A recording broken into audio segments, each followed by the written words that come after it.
ate. Charot. Charot. Joke lang. Pero yun nga, hi babe.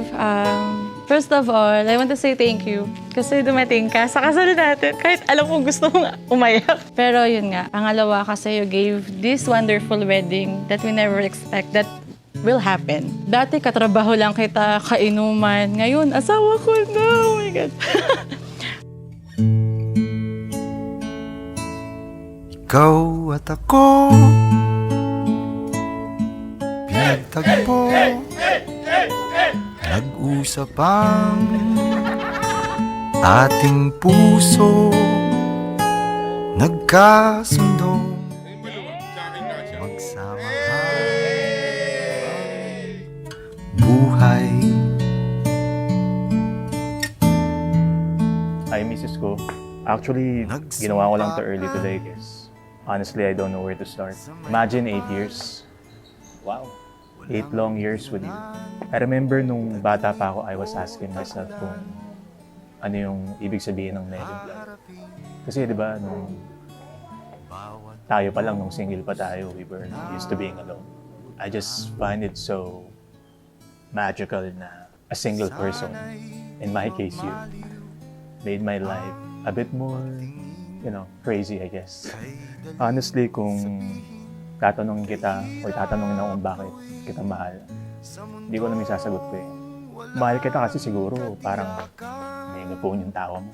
O kaya naman, mahal kita kasi ang sarap mong pagmastang kumain. O kaya, mahal kita kasi mabagal ka kumilos, tsaka lagi mo ako pinaghihintay sa baba. Pero all this crazy stuff made you so unique.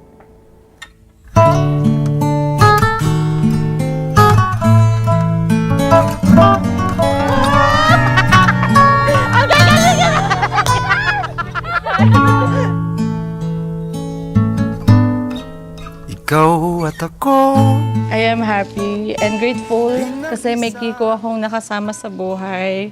Lagi mo tatandaan na laging may we na magpapasaya at magpapainit ang ulo mo. Babe, mahal na mahal kita.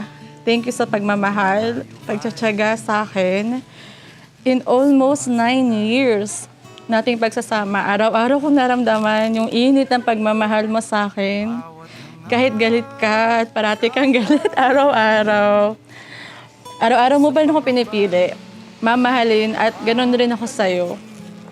Sana magtagal pa, hindi lang for as a couple, but also as a wife and also a husband. And yun lang, I love you so much.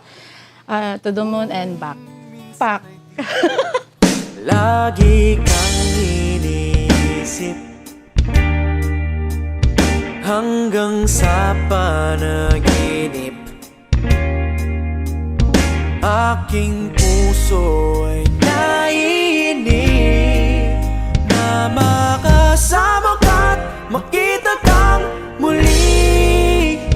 Di man. To my wife, nagpapasalamat ako sa lahat ng pagmamahal, pagtitiis mo sa akin. Ang tanging gusto ko lang sabihin sa'yo, 2 things. Pipiliin kita kahit anong circumstance. Masaya, masaya, malungkot, mahirap, masaya. I will always choose to love you kahit na sobrang hirap ng pagkakataon. And truly I'm grateful na mahal mo ko kahit na sa mga panahong hindi ako kamahal-mahal o kaya sa mga panahon na hindi ako kapili-pili. Maraming salamat sa pagmamahal mo sa akin. Ang wish ko sa atin, starting now, mahalin lang natin yung isa't isa at sabay natin gawin yung mga bagay sa buhay. Mahal na mahal kita. And yeah, I love you.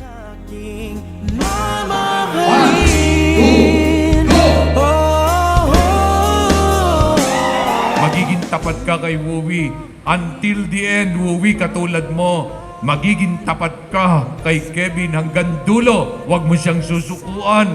Hawak kamay tayo hanggang pagtanda. Yun ang kahulugan ng inyong pangako.